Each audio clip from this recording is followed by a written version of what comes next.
So I've ended up somewhere I didn't expect to land. And the reason why I'm here and not at Red Hill, where I hope to land, is because I made a really silly error. Red Hill ATC is closed. I make a stupid mistake. It's closed, John. I'm forced to divert, but Are you happy with a 25 knot crosswind? it should have been a routine flight home, but complacency meant I pushed my flying skills and my aircraft to their limits. I didn't think I'd be the kind of person that would mess that kind of thing up. This was to be a very simple flight, one I'd done many times before. I'd had a meeting at Duxford Airfield in England, and I just needed to get back home again. It was very breezy, even gusty in some places, but the wind direction was pretty much straight down the runway here and at my home base at Red Hill. I thought nothing of it. I was relaxed, calm and content, but perhaps overly so, because at the very point I started to taxi for departure, I'd set off a chain of events that would result in this flight being anything but routine. Duxford information. Good afternoon. Golf Bravo Mike, India Victor on the Eastern Apron. Request aerodrome information, VFR flight to Red Hill, 1POB. Golf Bravo Mike, India Victor, Duxford information, taxi holding point Charlie, runway 06, QNH 1028. Taxi Charlie, runway 06, QNH 1028. Golf India Victor.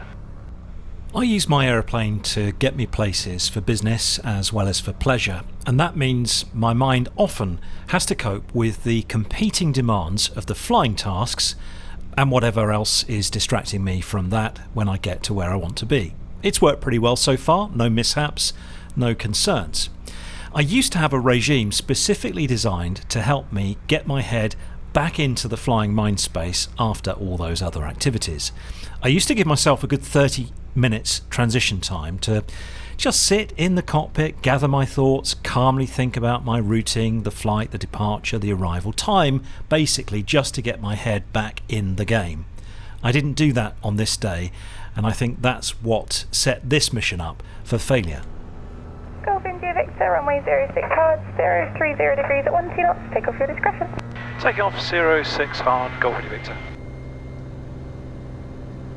Okay, we've got power is set, good power. T's and P's are in the green. Airspeed is increasing. Like any good pilot, I checked the NOTAMs and the weather at the start of the day and once more shortly before I set off on this leg. I was aware that because of staff shortages, my destination aerodrome had a couple of hours during the day when ATC was closed and fixed-wing aircraft were not permitted to land or take off. I'd noted these times on my kneeboard actually, but while I usually write these things down in UTC or Greenwich Mean Time, for some reason this time I noted them down in local time, which is 1 hour ahead because it's summer. Because I've been occupied with my meeting and then didn't give myself enough time to settle my mind back into the flight before departing on my way back, I've mixed up UTC and British summertime, and I'm blissfully unaware that just as I'm due to land at Red Hill, it's going to be closed for an hour. Copy, Victor. Traffic 2 o'clock, 2 miles right to left, 2,800 feet, climbing to 3 inside control airspace. Roger, Golf India Victor, we can change now to Red Hill 119.605. Golf India Victor, radar service terminate, score conspicuity, free call. Score conspicuity, goodbye, Golf India Victor. I only realise my mistake when I tune in to Red Hill's ATIS, their Automatic Terminal Information Service. Runway in use, 07 right. Red Hill ATC is closed until time 1500 hours Zulu. The aerodrome is not available to general aviation. Why did I miss that? I knew this. Why did I not check the time before I departed? I thought it was later, and I got it written on my pad here that it's closed for an hour. It's closed, John. I have enough fuel to hold in the air for, well over an hour, probably 2, but that's undesirable, so I decide to divert. We either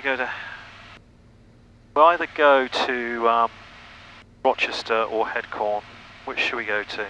I'm more familiar with Headcorn than Rochester. I think we go to Headcorn. I can't sit up here for an hour burning avgas.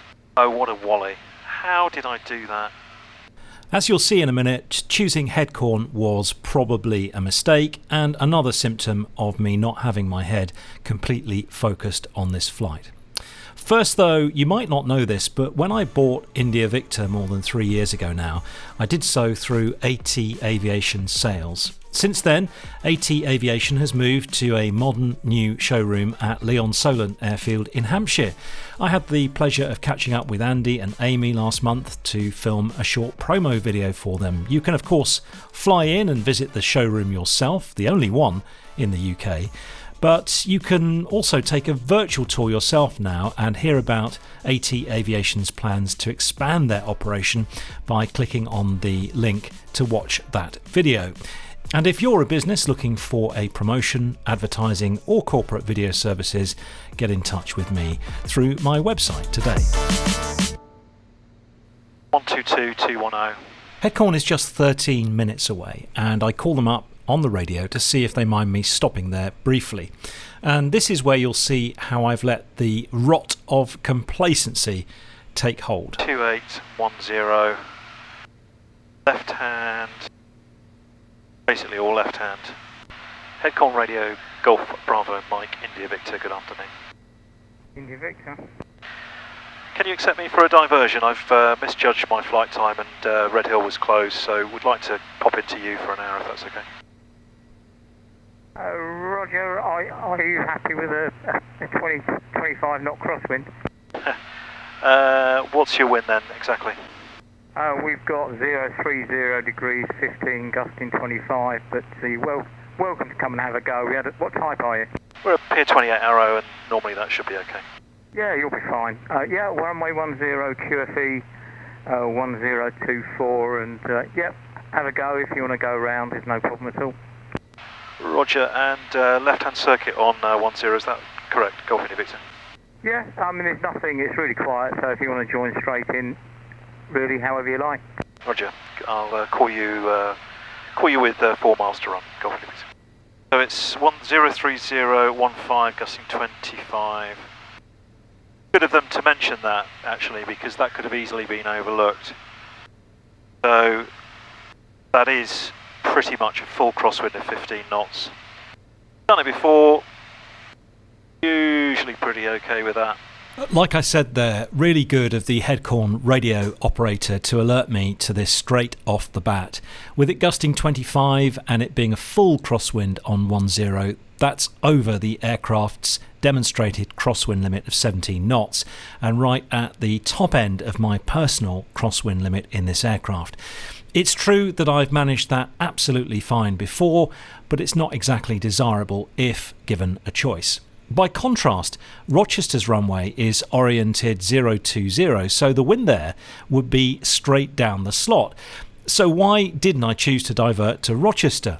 Yeah, familiarity was a strong driver, but I think ultimately it's because I've not been entirely focused on flying today. Instead, I've been using my aeroplane a bit like I would a car. I think it's also complacency. During the summer months, it's rare to have days when the wind is howling, and this is the first day of this year when it's gone a bit autumnal. I've just not really taken that on board. Yes, I've considered the wind for my departure and arrival airfields, but I've not thought deep enough about what this might do if I had to divert. I'm normally so good at these things, and I normally have it all planned out, and I just was relaxing this at lunchtime, having a good chinwag with an acquaintance of mine, and I suppose I thought it closed at 4, not 3 o'clock, and I think that what I've done here is I've put local time, and I think in my head I was thinking that Zulu time. I think that's what's happened there. Landing distance is, 1050, it's plenty. Oh well, it's good crosswind practice. Golf India Victor's on a long final runway 10. India Victor, Roger. Brakes. Undercarriage is down, mixture, fuel, landing light, carb heat we don't have, direction indicator, doors are locked. We should be coming in with 7 knots on top, and we're coming at 85. So we're going to have to kick with the right leg, left aileron down. So yes, it was a bit of a handful and I did have a bit of excess speed to lose, intentional though that was, so I floated a bit, but the runway is pretty long here. I feel like a right plonker for making this error, but more importantly I've been shown a vital lesson around time management. I've just been trying to do too much with my time on flying days and taking flying a bit too much for granted. How could I do it? How could I do it? I knew that Red Hill was closed, but I think what I've done is misjudge UTC and local time. And even though I wrote local time, I kind of in my head was thinking Zulu time, and I don't know. Annoying, I'm sure we've all done it in some way, shape or form.